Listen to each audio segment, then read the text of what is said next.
963 Medan FM, juaranya hits anak muda. Yeay, kawan Medan, balik lagi bersama aku Fitra Halim di sini dan kita sedang berada di special talk show yang akan ngomongin tentang sosialisasi pencegahan tindak pidana perdagangan orang di wilayah perbatasan. Jadi hari ini saya sudah kedatangan sama bapak-bapak dan ibu-ibu sekalian ya, yang mana nanti kita akan kupas tuntas tentang yang namanya tindak pidana perdagangan orang. Sebelum saya kasih tahu sedikit tentang apa yang akan kita obrolin hari ini, saya mau kenalan dulu sama bapak-bapak dan ibu-ibu yang sudah hadir di studionya Medan FM.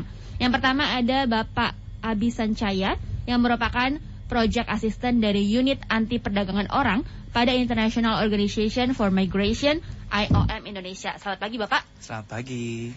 Dan juga ada Bapak Sonang Saing SE yang merupakan lurah dari Kelurahan Lawan Bahari. Pagi Bapak. Selamat pagi. Dan juga ada Ibu Hairina selaku kader PKK dari Kelurahan Glugur Darat 2. Pagi Ibu. Pagi juga. Iya, jadi hari ini Fitri Halim di sini sudah kedatangan Bapak dan Ibu sekalian yang mana nanti kita akan kupas tuntas tentang yang namanya TPPO. Oke kawan Medan, tahukah kamu bahwa jumlah korban tindak pidana perdagangan orang di Indonesia sangat besar? Dengan padatnya penduduk Indonesia yang kesulitan mencari pekerjaan dan juga berada dalam situasi rentan tentang eksploitasi. Terlebih, situasi pandemi COVID-19 ini juga menimbulkan masalah baru yang membuat tindak pidana perdagangan orang semakin berkembang dengan modus yang beragam. Maka dari itu, IOM selaku organisasi internasional di bidang migrasi melihat perlunya kegiatan komunikasi, resiko dan juga pelibatan tokoh masyarakat untuk meningkatkan kesadaran serta melakukan upaya pencegahan tindak pidana perdagangan orang atau TPPO di Indonesia, khususnya Sumatera Utara. Maka dari itu, hari ini spesial buat Anda kawan Medan, kita akan kupas tuntas tentang yang namanya tindak pidana perdagangan orang. Buat kamu yang ingin bertanya-tanya langsung aja ya, boleh di WhatsApp di 0819889630 atau langsung aja di DM Instagram 93 Medan FM. Oke, sebelum kita masuk ke lebih dalam lagi, mungkin saya mau sedikit mengetahui sebetulnya apa sih Pak Abi tentang IOM itu? Ya, makasih pertanyaannya Vivi. Mungkin kawan Medan masih belum tahu ya, Yes. Kayak gitu. Apa nih IOM gitu kan? Tadi sempat dibilang kalau IOM itu International Organization for Migration, atau dalam bahasa Indonesia kita sebutnya adalah Organisasi Internasional untuk Migrasi. Nah, IOM ini adalah sebuah organisasi internasional antar pemerintah, jadi bukan NGO. Oke. Dan kita memang ada di bawah naungan Perserikatan Bangsa-Bangsa seperti itu. Di mana IOM itu memiliki mandat untuk mewujudkan migrasi yang aman, tertib, bermartabat, dan juga bermanfaat nih bagi semua, seperti itu. Nah, salah satu bentuk konkret programnya, salah satunya itu adalah program ini tadi, pencegahan dan penanganan tindak pidana perdagangan orang, karena TPPO itu berkaitan erat dengan migrasi atau perpindahan manusia, seperti itu ya. Ya, itu sih. Oke. Jadi kita kantornya ada di Jakarta, dan kita ada beberapa kantor di daerah-daerah juga, seperti Medan, Makassar, seperti itu. Oke. Ya. Berarti ini di bawah naungan dari pemerintah dan juga Perserikatan Bangsa-Bangsa ya Pak ya? Ya, kita organisasi internasional antar pemerintah di bawah naungan PBB. Iya, betul sekali.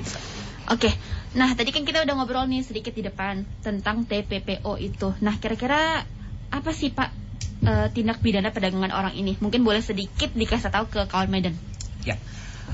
Ini agak berat ya sebenarnya untuk obrolan pagi-pagi Yes. ngobrolin tindak pidana perdagangan orang gitu kan. Dengannya sangat-sangat serem, tapi ini memang sangat-sangat penting. Tadi seperti Vivi bilang di awal, masih banyak kasus-kasus di TPPO di Indonesia, korban-korban juga masih banyak.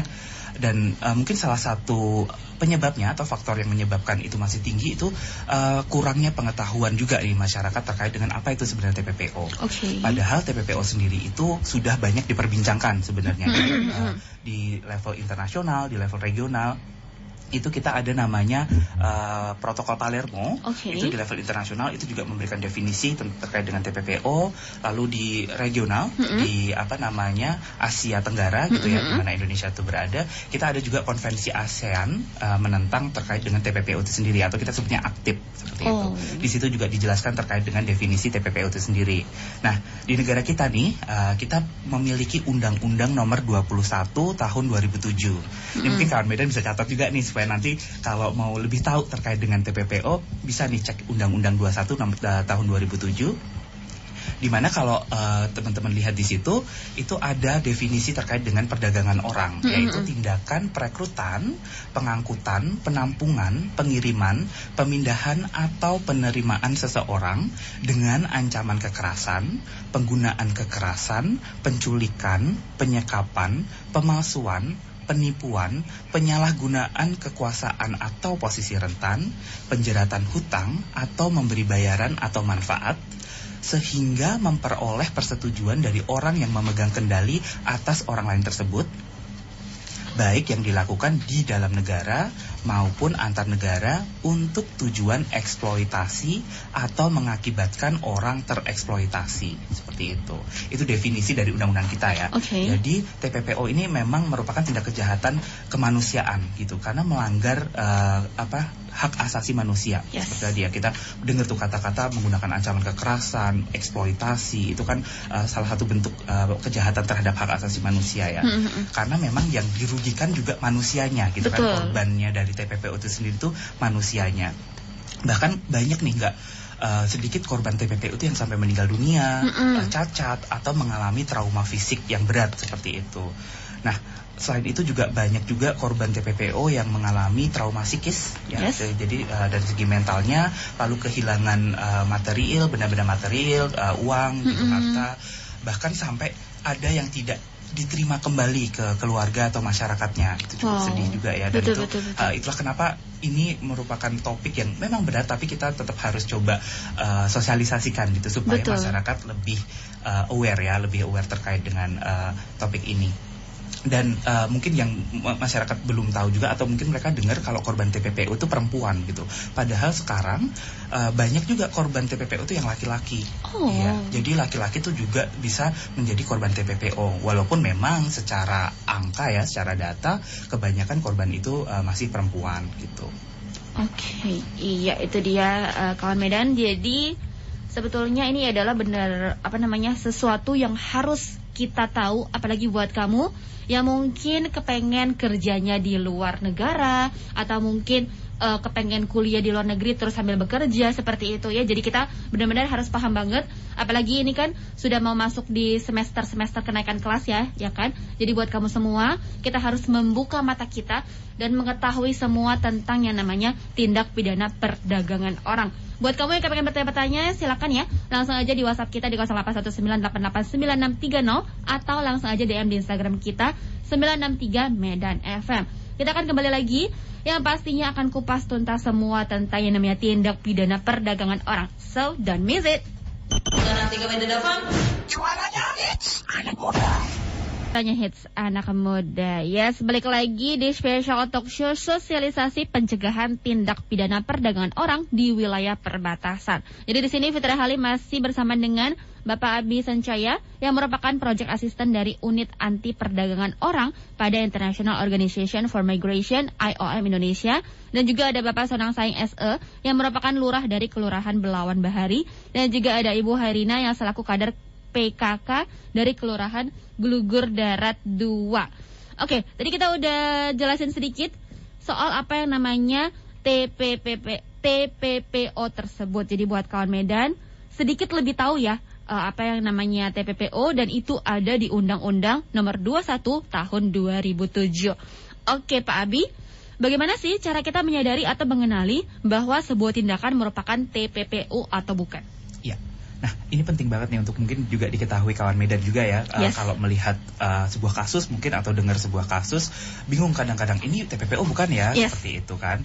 Nah, kalau di IOM itu kita biasanya ada namanya proses identifikasi seperti itu. Jadi kalau kita menerima rujukan, kita akan melakukan proses identifikasi terlebih dahulu, di mana kita lihat nih unsur-unsur TPPO dari sebuah atau serangkaian kejadian yang dialami oleh terduga korban itu terpenuhi atau tidak, seperti itu. Nah, dari definisi tadi yang kita bahas di awal, itu sebenarnya bisa dibagi menjadi 3 unsur yang berkesinambungan ya. Jadi tidak bisa terpisahkan gitu. Yang unsur yang pertama itu adalah unsur proses.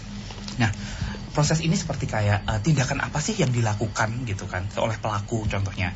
Jadi kalau di definisi itu unsur proses ini termasuk tadi yang kita sebutkan perekrutan, pengangkutan, penampungan, pengiriman, pemindahan atau penerimaan seseorang. Nah itu unsur prosesnya. Jadi kayak adakah tindakan-tindakan tersebut dan tidak perlu kita cari semuanya. Salah satu saja.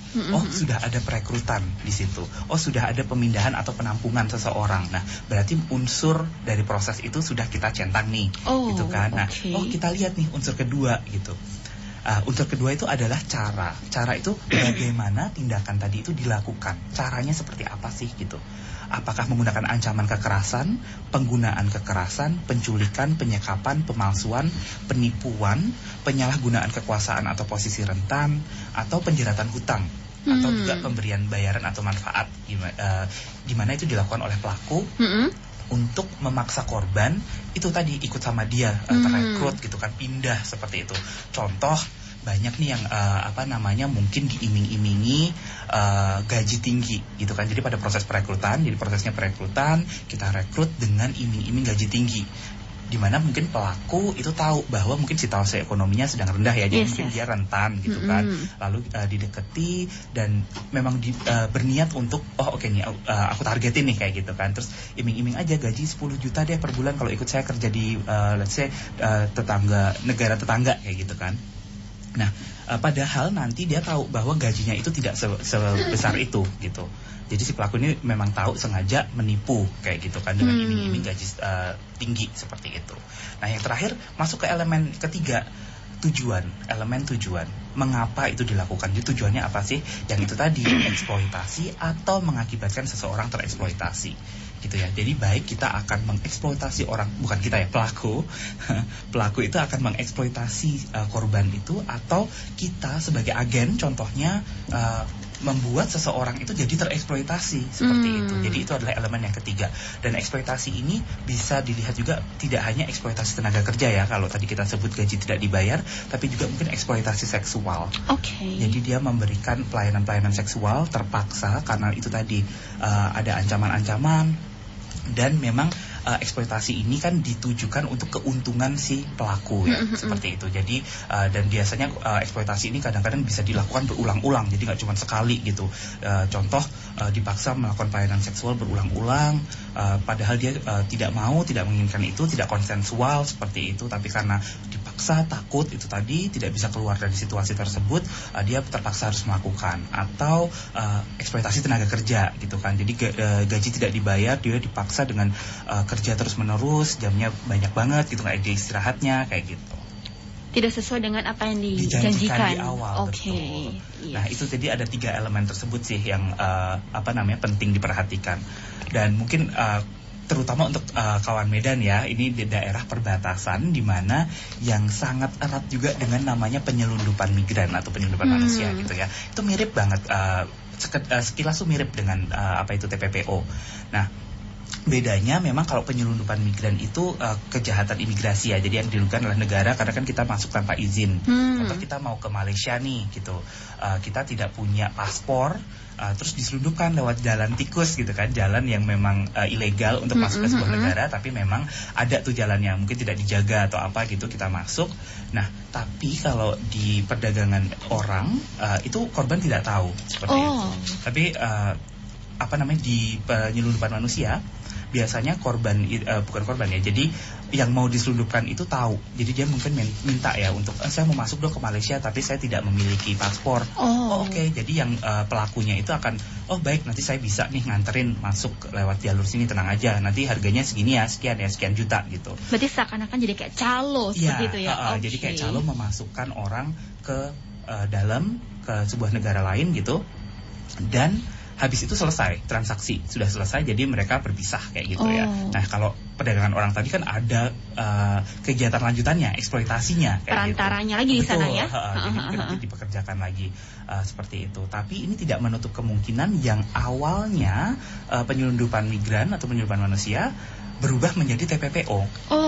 Oke. Contoh kalau Vivi nih ternyata masuk ke Malaysia tidak menggunakan visa yang tepat atau tidak memiliki paspor gitu kan. Terus kan Vivi mungkin rentan ya, karena si pelaku mungkin melihat, oh dia kan udah aku masukin nih ke Malaysia tanpa paspor kayak gitu kan. Sekarang aku bikin dia untuk kerja sama aku nih kayak gitu. Kalau dia nolak, aku akan saya ancam. Oh, oke. Kamu kan nggak punya paspor. Dia kayak punya kartu as kita gitu ya. Betul. Oh. Kayak di blacklist lah, blackmail. Sorry. Oh, oke. Di blackmail gitu kayak jadi dipaksa karena tahu kerentanannya Vivi gitu kan, dipaksa terus dieksploitasi lah di situ, dipindahkan, dieksploitasi, disuruh kerja atau tadi eksploitasi seksual. Oke. Berarti sebetulnya mungkin yang kita rasa itu bukan, rupanya mungkin jadi iya seperti itu. Betul. Ya. Oke, jadi benar-benar harus sangat diperhatikan sekali. Atau mungkin dari kawan Medan yang pernah dengar soal kasus-kasus seperti ini, saya rasa sih banyak ya mungkin di luar sana. Jadi kita benar-benar harus mengetahui lebih dalam. Dan mungkin boleh sedikit dikasih tahu Pak, bagaimana sih kondisi TPPO di Indonesia saat ini? Ya, kalau dari data IOM sendiri, kita tuh sudah menerima rujukan dan telah memberikan pendampingan kepada sekitar 9.438 korban TPPO dari tahun 2005. Dan itu hanya rujukan yang masuk ke IOM ya. Ada mungkin rujukan yang masuk ke pemerintah, contohnya yang tidak terdata oleh IOM seperti itu. Nah, itu mungkin ada lagi tambahan-tambahannya. Atau memang rujukan-rujukan yang dirujuknya ke LSM atau NGO lain seperti itu ya, mungkin mereka juga memiliki program pendampingan juga kan. Nah, data IOM sendiri itu sudah sekitar 9.000-an ini. 9.000 kasus dari 2015. 9.000 korban, ya betul. Wow, oke. Jadi sudah lumayan banyak ya, dan itu beberapa juga ada korban dari negara lain juga, jadi warga negara asing juga yang dieksploitasi di Indonesia seperti itu. Nah, dari jumlah ini pun akan terus bertambah ya kemungkinan, karena di awal tahun ini saja kita sudah ada nih beberapa rujukan lagi seperti itu. Nah, dari jumlah tersebut kebanyakan korban memang berjenis kelamin perempuan sekitar 71%. Namun ini korban laki-laki juga dari tahun ke tahun sudah lumayan semakin bertambah. Iya. Mungkin karena ini ya, semoga sih karena makin sadar ya dengan apa itu TPPO, jadi mereka mungkin mau melapor gitu. Iya, karena betul. Yang sulit dengan laki-laki kan mungkin kadang-kadang, aku nggak tahu, mungkin nanti Bapak yang di sebelah saya bisa juga mengkonfirmasi apakah laki-laki memang merasa kadang-kadang malu untuk melapor kayak gitu ya, karena mungkin mereka merasa bahwa kalau laki-laki lo harus kuat yang kayak gitu kan, gengsi juga mungkin gengsi kayak gitu kan. Oh, kok saya mau kerja di luar negeri kok malah jadi korban TPPO kayak gitu. Nah, ini juga menjadi salah satu concern juga, dan dilihat dari segi umurnya dari data IOM itu memang masih didominasi oleh korban dewasa, yaitu 18 tahun ke atas. Yes, oke kawan Medan, mungkin kedengarannya agak sedikit berat ya di pagi hari ini, tapi tenang saja, karena benar-benar kita tuh sebetulnya ini harus kita ketahui ya, apalagi sebentar lagi anak-anak kelas 3 SMA juga udah mau masuk kuliah, yang sudah mau masuk ke kuliah gitu ya. Nah, mungkin ada yang kepengen cita-citanya ke luar negeri gitu, tapi nggak mau kuliah dulu, mungkin mau kerja dulu. Nah, rupanya jadi kena korban TPPO kan, jadi sayang banget. Kita yang bercita-cita untuk seperti ini, malah jadi seperti ini. Jadi buat kamu semua yang mungkin tahu tentang soal ini, atau mungkin jangan sampai deh kita kena sama yang namanya TPPO, harus banget untuk dengerin kita di sini. Stay tune only on 963 Medan FM, juranya hits anak muda. Kini 963 Medan FM sudah ada di App Store dan di Play Store kamu. Download aplikasi Sound sekarang juga. Dapatkan info menarik, plus musik keren, dan lebih dekat dengan penyiar. Cuma di 963 Medan FM, juaranya hits anak muda. Juaranya hits anak muda. Yes, masih bersama Fitra Halim di sini. Kita masih dalam special talk show sosialisasi pencegahan tindak pidana perdagangan orang di wilayah perbatasan. Jadi kawan Medan, jangan salah kalau kita Medan nih, ini benar-benar tempat yang mungkin bisa dibilang sedikit rentan, karena kita dekat sekali dengan beberapa negara tetangga. Jadi makanya kenapa kita hadirkan topik ini di pagi ini, supaya kita semakin tahu soal yang namanya TPPO. Jadi tadi kita sudah ngobrol-ngobrol dengan Pak Abi. Sekarang saya mau ngobrol dengan Pak Sonang Saing selaku Lurah Belawan Bahari, dan juga Ibu Hairina selaku kader PKK Glugur Darat 2. Nah, Bapak dan Ibu, kira-kira sebagai lurah dan juga tokoh masyarakat ya, nah kira-kira tindakan preventif apa nih yang bisa dilakukan di lingkungan Bapak dan Ibu dalam pencegahan dan menangani TPPO? Silakan Bapak Sonang. Baik, saya selaku lurah di Kelurahan Belembari, salah satu kelurahan yang terutara di Kota Medan, di Kecamatan Medan Belawan. Itu posisi yang paling utara dan dianggap salah satu pintu masuk keluarnya orang lah, karena Pelabuhan Belawan itu kan pintu masuk gitu ya. Yes. Sebenarnya kami juga sangat berterima kasih yang pertama kepada IOM yang sudah mengikut sertakan kami untuk menyadarkan bahwasanya banyak kasus-kasus yang harus kami tangani. Sebenarnya kalau kami dalam posisi di proses itu yang lebih harus disadarkan. Sebenarnya kalau masyarakat kita yang keluar negeri, bukan hanya di Kelurahan Belembari barangkali ya, pasti banyak. Tapi kami selaku lurah, bagi masyarakat yang mau keluar negeri, anak-anak kita itu, kalau dia belum kawin, kalau biasanya ada izin itu kan meminta tanda tangan lurah. Kita hadirkan itu orang tua dan juga si calon di kantor. Nah itu dia, artinya kita langsung berkontak langsung, berkomunikasi apakah pernah pengalaman di luar negeri atau tidak. Nah kalau belum pernah pengalaman itu selaku orang tua kita selaku orang tua menyampaikan beberapa nasihat. Meyakinkan orang tua bahwasanya adalah agen itu adalah agen yang resmi. Yes. Orang tua harus tahu di mana alamatnya dan siapa orang-orangnya.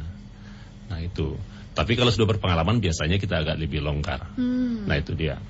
Nah pada saat kita bertemu dengan si calon ini, kita beberapa nasihat kita sampaikan bahwasanya mencari nafkah di luar negeri itu memang bisa pilihan, tetapi juga menjadi masalah yang celaka kalau kita tidak hati-hati. Betul. Terutama dengan izin-izin ini. Ya, betul. Nah dengan bertemu dengan IOM kita lebih disadarkan lagi sebenarnya peranan kita apa, peranan proses tadi itu. Jadi proses untuk yang resmi tadi itu kita memang terlibat. Nah selama ini kita tidak paham betul, sekarang kita mulai lebih paham lagi. Betul. Itu dia.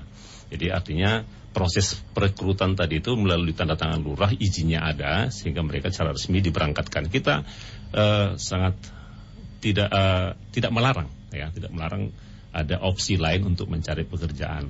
Tentu kalau ada pekerjaan dalam negeri sebenarnya kita juga masih berharap di dalam aja, kenapa harus keluar kan gitu pilihan. Nah itu tadi. Ada iming-iming, ada ini, ada juga mungkin tawaran-tawaran lain yang lebih menggiurkan sehingga mereka tergiur untuk ikut. Nah, beberapa hal nasihat kita sampaikan. Termasuk juga hubungan si anak dengan orang tua kita tanya di situ. Nah, orang tua dengan anak yang akrab, anak yang pergi jauh akan ada kerinduan dan juga mungkin sesuatu hal yang kenapa anak saya harus jauh. Ada rasa perasaan berat ya Pak ya? Pasti. Nah, sedangkan anak yang tidak terlalu dekat orang tua, kalau anaknya jauh pasti ada kerinduan. Sehingga pada saat itu kita katakan, pada saat memang Anda memang harus berangkat, sampaikanlah ke kami juga memang Anda betul-betul berangkat, biar kami punya data. Nah, pada saat kontrak sudah selesai juga harus melapor ke kantor lurah, biar kami tahu juga bahwa warga kita sudah ada yang pulang. Jangan nanti data kita bertambah terus, tidak pernah kita kurangi karena tidak ada yang melapor. Nah, itu yang pertama. Yang kedua, kedatangan mereka melapor ke kantor lurah juga salah satu cara kita untuk mencari informasi di sana, kawan-kawannya ada enggak yang masalah. Nah itu dia sebenarnya. Tapi ada yang melapor, ada yang enggak. Tapi lebih banyak enggak melapornya juga.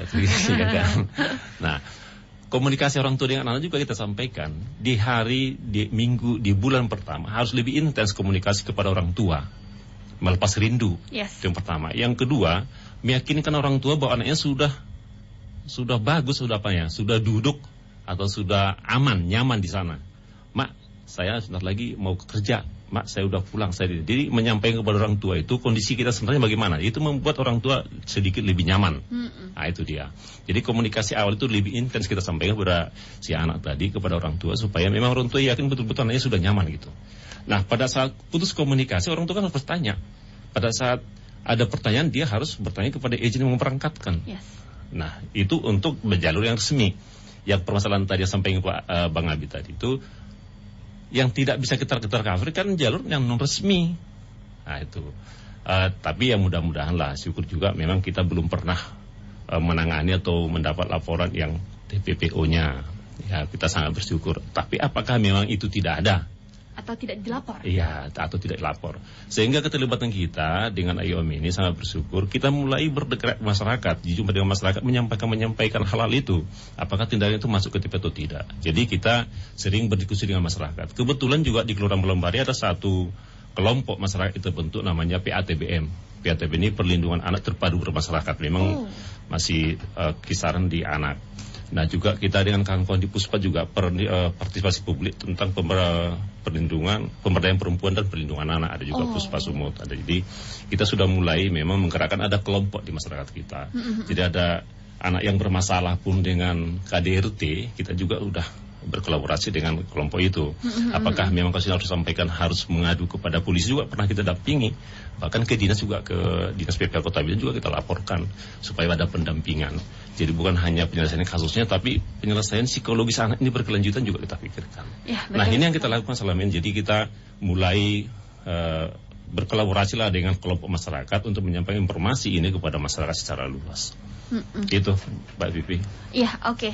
So kawan Medan, itu sedikit dari Pak Lurah ya di Kelurahan Belawan Bari, yang mana seperti yang Bapak tadi kasih tahu bahwa itu adalah pintu masuk atau keluarnya dari Medan ini ya. Mungkin atau ada mungkin dari luar kota juga ya menggunakan Pelabuhan Belawan ya. Bisa jadi. Betul sekali. Oke, dan di sini juga ada satu kawan Medan bernama Fatia. Halo Kak Fatia, dia ingin bertanya. Tadi kita sudah singgung soal korban TPPO itu banyaknya perempuan. Kenapa ya kira-kira? Dan memang ada ya beda korban TPPO perempuan dan laki-laki. Mungkin boleh sedikit dikasih tahu ke kawan Medan. Ya silakan Pak Abi atau Pak Lurah. Oke. Lebih ahlinya. Ya, mungkin sebenarnya kalau tadi ya, menurut aku pribadi korban secara prinsip sama gitu. Mungkin kalau berdasarkan data tadi seperti yang kita lihat, memang kebanyakan perempuan seperti itu. Nah, kalau terkait dengan perbedaannya, mungkin kalau dari data IOM bisa kita lihat dari jenis eksploitasinya. Mungkin kalau perempuan itu memang ada juga kecenderungan untuk dieksploitasi secara seksual.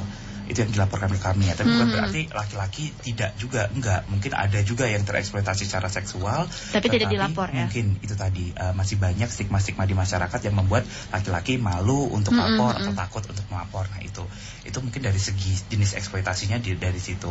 Lalu mungkin dari sektor pekerjaan di mana tempat korban itu dieksploitasi juga mungkin berbeda ya antara laki-laki dan perempuan.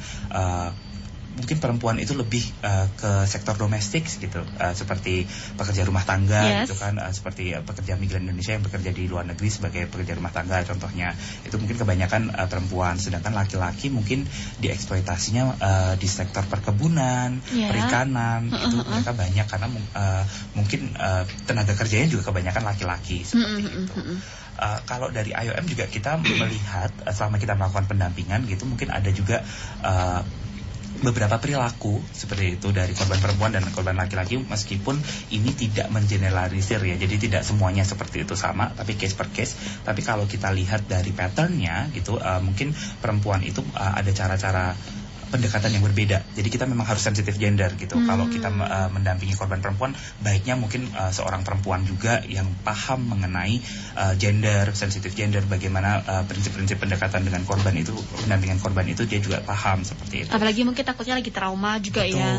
Terutama kalau eksploitasi seksual mungkin ya, karena mungkin korban itu dieksploitasi oleh laki-laki.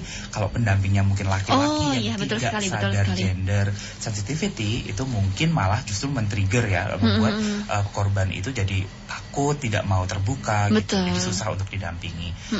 Di situ sih mungkin beberapa perbedaan-perbedaannya. Iya, berarti sebetulnya bukan ada dibeda-bedain ya, tapi memang kebetulan datanya itu paling banyak adalah perempuan. Oke, mungkin dari Ibu Hairina sendiri, mungkin ada boleh sedikit dikasih tahu nih dari lingkungan PKK sendiri, itu kira-kira ada tindakan-tindakan apa nih Bu untuk pencegahan TPPO ini? Oke, baik, terima kasih. Mungkin di sini saya sebagai kader PKK dari Kelurahan Gudara 2 sebagai perpanjangan tangan ya, sebagai perpanjangan tangan di masyarakat untuk bisa mengetahui ataupun memberikan bimbingan kepada masyarakat sekitar tentang pentingnya kita mengetahui apa sih itu TPPO.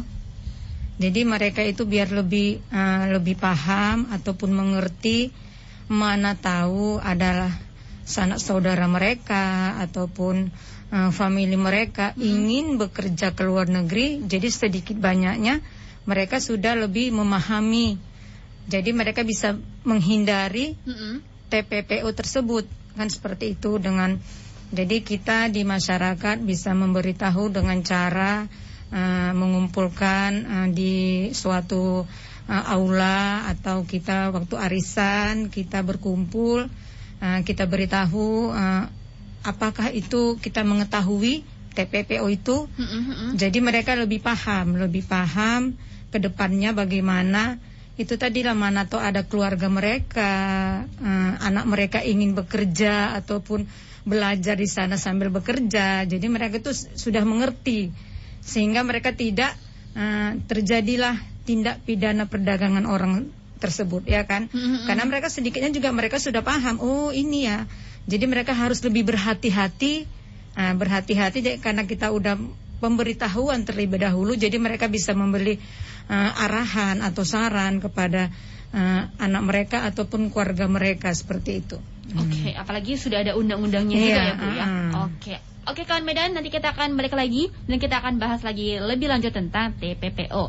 So, on the station Medan FM. Juranya hits anak muda. Yes, kawan Medan, kita masih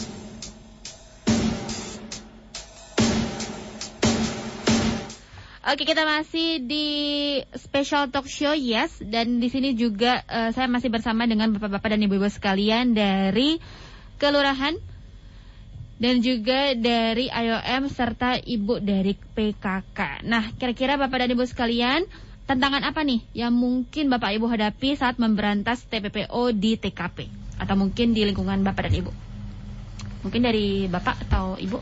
Kalau saya sebagai perpanjangan tangan pemerintah di tingkat paling rendah ya sebagai lurah, beberapa tantangan yang kita hadapi. Yang pertama adalah kita memang belum masuk di dalam posisi penganggaran untuk sosialisasinya. Jadi yang kita lakukan selama ini kan kegiatan yang di luar penganggaran, artinya bersifat sosial dan tanggung jawab moral. Tanggung jawab moral itu juga kita galang dengan kawan-kawan yang terlibat di lingkungan kita. Jadi melalui mereka lah kita menyampaikan informasi tentang TPPO ini kepada masyarakat kita. Yang kemudian kalau terjadi dalam indikasi ternyata kalau dikaji ini terjadi tindak pidana perdagangan orang, kenapa tidak dilaporkan? Ada beberapa hal sebenarnya setelah kita kaji-kaji di kawan kita, ternyata yang melakukan tindak pidana ini adalah bisa keluarga dekat. Ya, bisa keluarga dekat. Dilapor salah, tak dilapor susah. Ya ini, awalnya sih memang keluarga ini bukan ada niat untuk melakukan tindakan untuk terjadi pelanggaran. Tapi dalam proses itu barangkali dia tidak menyadari bahwasanya dia salah jalur. Yes. Nah itu dia. Jadi itu barangkali bisa pemakluman sehingga untuk tidak dilaporkan dimaklumi, karena awalnya tidak ada niat. Itu dia, tidak ada niat. Hanya dalam prosesnya itu memang terjadi kesalahan jalur. Dan mungkin disampaikan Bang Abi tadi itu mungkin kan niat tidak ada. Karena itu yang pertama. Yang kedua, memang tantangan kita itu masih minim pengetahuan orang atau masyarakat. Inilah sebenarnya yang mau kita galang, kolaborasi kita dengan berbagai kalangan. Nah sekarang kita melalui bimbingan dari IOM, mungkin kami juga lebih semangat di bawah tingkat kelurahan atau tingkat lingkungan nanti. Jadi para kepala lingkungan kita juga saya pastikan belum memahami betul tentang ini. Jadi kita sebagai lurah juga akan menyampaikan ke jalur itu. Nah ada kepala lingkungan, ada LPM, ada PKK, ada Karang Taruna, masih banyak jalur yang mau kita sampaikan informasi ini supaya masyarakat memang betul-betul memahami apabila terjadi kasus-kasus itu apakah ini harus kemana kan gitu. Nah, tentu kita berharap masyarakat ini kalau ada misalnya keraguan, ada kasus, sampaikan ke lurah kan gitu. Jadi kita kaji. Ada IOM, kita diskusi dengan IOM, diskusi dengan kawan-kawan apakah ini masuk tindakan kategori tindakan itu tidak. Ini mau kita lakukan penggalangan di bawah. Saya kira itu. Oke. Ya, mungkin dari Ibu sendiri ada tambahan? Ya, tantangannya? Mungkin baik. Mungkin kalau kami ya dari kader PKK, mungkin tantangannya masyarakat ini mungkin salah satu mungkin belum paham ya. Belum paham itu apa tindak pidana perdagangan orang. Yang kedua mungkin waktu. Waktunya mungkin mereka terbatas. Apalagi ini maklumlah ibu-ibu rumah tangga ya. Ibu-ibu rumah tangga sibuk dengan yuk kita mau kumpul sini. Aduh maaflah saya belum masak nih. Saya mengantar anak sekolah kan begitu-begitu nih. Yes. Nah, jadi tantangannya mungkin waktu yang mana mereka belum bisa meluangkan waktu untuk mendengarkan sosialisasi yang akan kita buat di kelurahan ataupun di mana gitu ya kan. Yang mana nanti kan penyuluhan itu sebenarnya intinya kan bagus juga untuk masyarakat. Betul. Cuman itu tadi tantangan tadi itu tadi lah, waktu tadi masyarakat itu sibuk dengan pekerjaannya masing-masing, ya kan? Apalagi nanti saya mau ngantar anak sekolah ini jam sekian, kan seperti itu. Susah cari waktu, Bu, ya? Susah cari waktu. 24 jam nggak cukup ya, Bu ya? Ibu lurahnya ada waktu. Ibu lurahnya ada itu tadi, makanya macam kami nih kader itu tadilah. Harus menghayu-hayukan. Ayo Bu, yuk di sana ada sosialisasi nih mengenai TPPO. Apa itu TPPO? Makanya Ibu datang kan gitu. Kalau Ibu nggak datang, bagaimana Ibu mau tahu, kan seperti itu nih. Luar biasa kader-kader PKK ini, Bu. Definisi kader itu bekerja dengan ikhlas tanpa membayar. Nah, itu luar biasa nih. Siang malam nggak ada. Kalau kader ini luar biasa. Dan udah mau dikasih tahu, malah-malah alasannya banyak seperti itu ya, Bu. Alasannya banyak kali. Mau ada apa sih? Ya makanya Ibu harus datang lah. Kalau nggak datang, bagaimana Ibu mengetahui itu apa TPPO? Itu tadi lah mungkin tantangan kami di lapangan seperti itu, ya kan, dengan keterbatasan waktu lah. Sebenarnya sih mereka sih pengen sih, cuman itu tadi lah keterbatasan waktu dari masyarakat, mungkin dengan pekerjaan mereka ataupun dengan pekerjaan mereka yang lain, kan seperti itu. Iya, oke, Bu. Iya, jadi mungkin kawan Medan dengan adanya sosialisasi hari ini juga mungkin bisa lebih tahu lagi. Dan tadi kita udah ngobrol soal fungsi keluarga, seperti yang tadi Pak Lurah bilang, ketika melewati jalur resmi itu mesti harus ke lurahan dan harus dipanggil orang tuanya. Nah, itu inisiatif kita. Jadi mempertemukan si calon dengan si wali atau orang tua. Oke, berarti ada dong ya Pak ya fungsi keluarga ataupun peran keluarga dalam pencegahan dan penanganan TPPO. Tentu. Ya, kita khawatirkan jangan-jangan juga keluarga yang melakukan ini dari awalnya. Jadi kita gali ada niat enggak. Bahkan izin yang memberangkatkan juga kita sampaikan harus resmi, dan kita minta juga dokumen izinnya meyakinkan kita banyak izin resmi. Itu segera. Oke, siap. Nah, jadi kalau misalkan kita sudah mungkin nih ketemu sama korban TPPO, apa nih kira-kira Bapak dan Ibu yang harus kita lakukan? Itu harapan kita. Tentu seperti bilang Mbak Mei tadi, kita bedah kasusnya dulu, apa memang masuk ke ranah itu atau tidak. Ya, jadi tentu kami karena ilmu kami masih terbatas, tentu kami akan berkolaborasi dengan pihak-pihak yang memahami itu. Kalau di tingkat Kota Medan, tingkat dinasnya ada PPA-nya, kan perlindungan pemberdayaan perempuan dan perlindungan anak ada. Dari tingkat NGO-nya atau LSM-nya barangkali Bang Ebi kan bisa kami kolaborasi untuk membedah kasus itu. Jadi kita tampung dulu kasusnya, baru kita bedah. Nah, mau kita apakan kasus ini? Apakah dalam masuk tindakan itu atau tidak?